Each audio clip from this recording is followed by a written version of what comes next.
ಹಾವೇರಿ ಜಿಲ್ಲಾ ಶಿಗ್ಗಾಂವ ನಗರದಲ್ಲಿ ದಿನಾಂಕ 29/8/2025ರಂದು 2025-26ನೇ ಸಾಲಿನ ರಾಷ್ಟ್ರೀಯ ಕೃಷಿ ವಿಕಾಸ ಯೋಜನೆಯ ಅಡಿ ರೈತ ಹಾಗೂ ರೈತ ಮಹಿಳೆಯರಿಗೆ ಒಂದು ದಿನದ ಸಾಂಸ್ಥಿಕ ತರಬೇತಿ ಕಾರ್ಯಕ್ರಮದಲ್ಲಿ ಡಾ ಶೋಭಾ ಎಸ್ ಪ್ರಾಧ್ಯಾಪಕರು ಕೃಷಿ ವಿಜ್ಞಾನ ಕೇಂದ್ರ ಹನುಮನಮಟ್ಟಿ ಅವರು ವಿಶೇಷ ಮಾಹಿತಿಯನ್ನ ನೀಡುವುದರ ಜೊತೆಗೆ ಒಳ್ಳೆಯ ಸಲಹೆ ಸೂಚನೆಯನ್ನ ಕೊಡುತ್ತಾ ಮಾತನಾಡಿದರು. ರೈತರು ತಮ್ಮ ಹೊಲದಲ್ಲಿ ಡ್ರೋನ್ ಅನ್ನು ಯಾವ ರೀತಿ ಉಪಯೋಗಿಸಬೇಕು, ಹೇಗೆ ಉಪಯೋಗಿಸಬೇಕು, ಯಾವ ಸಮಯದಲ್ಲಿ ಉಪಯೋಗಿಸಬೇಕು ಹಾಗೂ ಡ್ರೋನ್ ಬಳಸುವಾಗ ನಾವು ಯಾವ ರೀತಿಯ ಮುನ್ನೆಚ್ಚರಿಕೆ ಕ್ರಮಗಳನ್ನು ಕೈಗೊಳ್ಳಬೇಕೆಂದು ತಿಳಿಸಿದರು.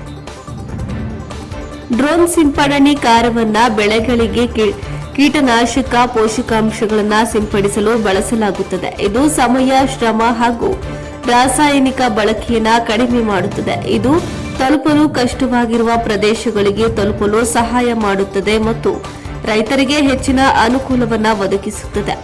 ಡ್ರೋನ್ ಸಿಂಪಡಣೆ ಕಾರ್ಯವನ್ನ ಬೆಳೆಗಳಿಗೆ ಕೀಟನಾಶಕಗಳನ್ನು ಸಿಂಪಡಿಸಲು ಡ್ರೋನ್ಗಳನ್ನು ಬಳಸಲಾಗುತ್ತದೆ. ಇದರಿಂದ ಆರೋಗ್ಯದ ಮೇಲೆ ಆಗುವ ತೊಂದರೆಗಳನ್ನು ತಪ್ಪಿಸಬಹುದು. ಡ್ರೋನ್ಗಳು ನಿಖರವಾಗಿ ಗುರಿಗಳನ್ನು ಗುರುತಿಸುವ ಜೊತೆಗೆ ಸಮಯ ಮತ್ತು ಶ್ರಮ ಉಳಿತಾಯವಾಗುತ್ತದೆ. ಕೈಯಿಂದ ಔಷಧ ಸಿಂಪಡಿಸುವ ಬದಲು ಡ್ರೋನ್ಗಳನ್ನು ಬಳಸುವುದರಿಂದ ಬಹಳ ಸಮಯ ಉಳಿತಾಯವಾಗುತ್ತದೆ ಮತ್ತು ಶ್ರಮವು ಕಡಿಮೆ. ಅನುಕೂಲಕರ ತಂತ್ರಜ್ಞಾನ ಒಣಭೂಮಿ, ಕಡಿದಾದ ಪ್ರದೇಶಗಳಂತಹ ತಲುಪಲು ಕಷ್ಟಕರವಾದ ಜಾಗಗಳಲ್ಲಿಯೂ ಡ್ರೋನ್ ಸಿಂಪಡಣೆ ಕಾರ್ಯವನ್ನು ಸುಲಭವಾಗಿ ಕೆಲಸ ಮಾಡುತ್ತದೆ ಎಂದು ತಿಳಿಸಿದರು. ಕೃಷಿ ಕೆಲಸಗಳನ್ನು ಸುಲಭಗೊಳಿಸುತ್ತದೆ, ರೈತರ ಹಣ ಉಳಿತಾಯವಾಗುತ್ತದೆ, ಆರೋಗ್ಯ ಮತ್ತು ಪರಿಸರದ ಮೇಲೆ ಉತ್ತಮ ಪರಿಣಾಮ ಬೀರುತ್ತದೆ, ಕೃಷಿ ಉತ್ಪಾದಕತೆಯನ್ನು ಹೆಚ್ಚಿಸುತ್ತದೆ ಎಂದು ತಿಳಿಸಿದರು. ಇದೇ ಸಂದರ್ಭದಲ್ಲಿ ಡಾ ಪ್ರಸನ್ನ ಪಿಎಂ, ಸಹ ಪ್ರಾಧ್ಯಾಪಕರು ಎಆರ್ಎಸ್ ಹನುಮನಮಟ್ಟಿ, ಶ್ರೀ ವಿಜಯ್ ಕುಮಾರ್ ಕುಂಕೂರು, ಸಹಾಯಕ ಕೃಷಿ ನಿರ್ದೇಶಕರು ದೇವಿ ಹೊಸೂರು, ಶ್ರೀ ಕೊಟ್ರೇಶ್ ಗೆಜ್ಜೆ, ಸಹಾಯಕ ಕೃಷಿ ನಿರ್ದೇಶಕರು ಶಿಗ್ಗಾಂವ್, ಶ್ರೀ ನಾಗರಾಜ್ ಆಚಾರ್ಯ ಅರ್ಕಸಾಲಿ, ಕೃಷಿ ಅಧಿಕಾರಿ ದೇವಿ ಹೊಸೂರ್, ಶ್ರೀ ವನರಾಜ್ ಬಣಕಾರ್, ತಾಲೂಕು ತಾಂತ್ರಿಕ ವ್ಯವಸ್ಥಾಪಕರು ಶಿಗ್ಗಾಂವ್ ತಾಲೂಕಿನ ಎಲ್ಲ ರೈತ ಬಾಂಧವರು ಭಾಗವಹಿಸಿದ್ರು.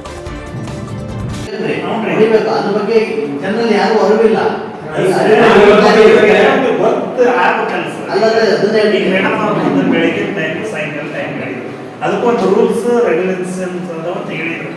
ಆ ಪ್ರಕಾರ ಈಗ ಇವರು ಪಾಲಿಸ್ಬೇಕಲ್ರಿ, ಈಗ ಇರೋರು ಈಗ ಬಳಸೋ ಅವ್ರಿಗೆ ಏನ್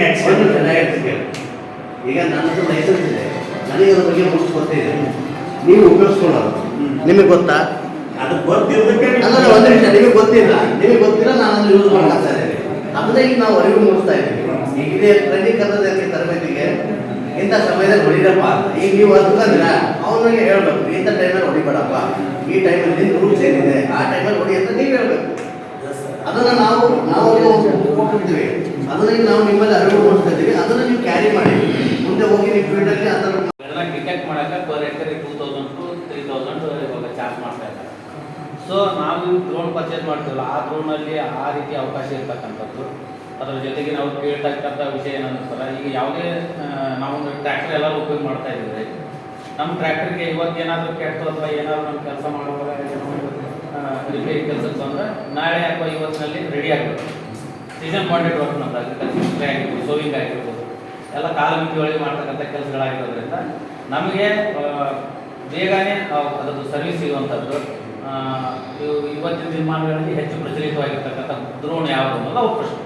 ಅಲ್ಲ, ಪ್ರಚಲಿತವಾದಂತಹ ಡ್ರೋನ್ ಅಂತ ನೋಡ್ರಿ, ಇದು ಡ್ರೋನು ಅಷ್ಟು ಯೂಟಿಲೈಸೇಷನ್ ಬಂದಿಲ್ಲ. ಅಂದರೆ ಯೂಸರ್ಸ್ ಹೇಗೆ ಜಾಸ್ತಿ ಆಗ್ತಾರೋ ಹಾಗೆ ಅದ್ರ ಬಗ್ಗೆ ಮಾಡಿಫಿಕೇಶನ್ ಮಾಡ್ತಾರೆ.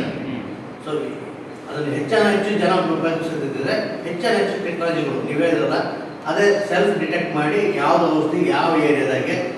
ಈಗ ಪ್ರಿಸಿಷನ್ ಫಾರ್ಮಿಂಗ್ ಅಂತ ಬಂತು. ಅದೇನು ಮಾಡುತ್ತೆ, ಪ್ರಿಸಿಷನ್ ಫಾರ್ಮಿಂಗು ನೋಡಿಬಿಟ್ಟು ನಿಮಗೆ ಗಿಡದಲ್ಲಿ ವಾತಾವರಣ ಏನಿದೆ, ಎಲೆಯಲ್ಲಿ ಲಕ್ಷಣಗಳೇನಿದೆ, ಗಿಡದ ಹೊರಗಿನ ವಾತಾವರಣ ಇದೆ, ಅದ್ರ ಮೇಲೆ ಡಿಪೆಂಡ್ ಆಗಿ ಅದನ್ನು ಸೆನ್ಸಾರಿಂದ ರೀಡ್ ಮಾಡಿ ಅದಕ್ಕೆ ಎಷ್ಟು ಬೇಕೋ ಅಷ್ಟು ಔಷಧಿ ಕೊಡ್ತಾ ಇದ್ರು. ಮತ್ತು ಬರೀ ಡ್ರಿಪ್ಪಲ್ಲಿ ಮಾಡ್ತಾ ಇದ್ರು, ಆಮೇಲೆ ಔಷಧಿ ಕೊಡೋದು ಬಂತು. ಅದೇ ರೀತಿ ಡ್ರೋನಲ್ಲಿ ಸಹ ನಾವು ಹೇಗೆ ಉಪಯೋಗಿಸ್ತಾ ಹೋಗ್ತೀವಲ್ಲ ಮುಂದೆ ಆ ಟೆಕ್ನಾಲಜಿನೂ ಅಳವಡಿಸ್ತಾ ಹೋಗ್ತಾರೆ.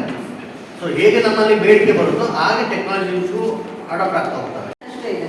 ಸೊ ಈ ಡ್ರೋನ್ ಅದಕ್ಕೆ ಬಳಸಕ್ಕಾಗೋದಿಲ್ಲ. ಇದಕ್ಕೆ ನೀವು ಆ ಥರ ಸೆನ್ಸರ್ಸ್ ಇರಬೇಕು, ಆ ಥರ ಇದಕ್ಕೆ GPS ಕನೆಕ್ಟೆಡ್ ಸ್ಯಾಟಲೈಟ್ ಇಮೇಜಸ್ ಅಂತ ಏನು ಹೇಳ್ತೀವಿ. ಸೊ ಇದು ಅದನ್ನೆಲ್ಲ ಕೋರಿಲೇಟ್ ಮಾಡ್ಕೊಂಡೆ ನಾವು ಇಲ್ಲಿ ಇಲ್ಲ ಅಂತಂದ್ರೆ ಅದ್ರದ್ದು ಅಕ್ಯುರಸಿ ಅಂತ ಹೇಳ್ತೀವಿ. ಇಷ್ಟು ಕರೆಕ್ಟಾಗಿ ನಿಖರವಾಗಿ ಇದೆ ಅಂತ ಕಂಡುಹಿಡಿಯಲಿಕ್ಕೆ ಕಷ್ಟ ಆಗುತ್ತೆ. ಅದು ಇನ್ನು ಸ್ವಲ್ಪ ಅಡ್ವಾನ್ಸ್ಡ್ ಈಗ ಪ್ರಿಸಿಷನ್ ಫಾರ್ಮಿಂಗ್ ಟೆಸ್ಟ್ ಡಿಟೆಕ್ಷನ್ ಅಂತ ಮಾಡ್ತೀವಲ್ಲ ಅದು. ಸೊ ಅದೇ ಬೇರೆ ಅದು, ಅದಕ್ಕೆ ಬೇರೆ ಥರ ಸೆನ್ಸರ್ಸ್ ಬೇರೆ ಕ್ಯಾಮ್ರಾ ಫಿಟ್ ಆಗುತ್ತೆ ಅದರಲ್ಲಿ. ಸೊ ಇದರಲ್ಲಿ ಏನು ಆ ಥರ ಆಗುತ್ತೆ. ಸೊ ಹಂಗಾಗಿ ಅದು ಕಾಸ್ಟ್ ವೈಸ್ ಅದು ಬೇರೆ ಇದು ಬೇರೆ. ಈಗ DJI ಡ್ರೋನ್ಸ್ ಚೈನಾ ಸರ್ ಅವರು ಇಂಡಿಯಾದಾಗ ಮ್ಯಾನುಫ್ಯಾಕ್ಚರಿಂಗ್ ಮಾಡ್ತಾರೆ, ಸಪ್ಲೈ ಮಾಡ್ತಾರೆ ಫಾರ್ಮರ್ಸ್ಗೆ. ಬೆಂಗಳೂರಲ್ಲಿ ಜನರಲ್ ಏರೋನಾಟಿಕ್ಸ್ನವರು ಈಗ ಕುಲಕೋಟಿ ಫಾರ್ಮ್ ಪ್ರೊಡ್ಯೂಸರ್ ಕಂಪ್ನಿಗೆ ಸಪ್ಲೈ ಕೊಟ್ಟಿದ್ದಾರೆ ಸರ್.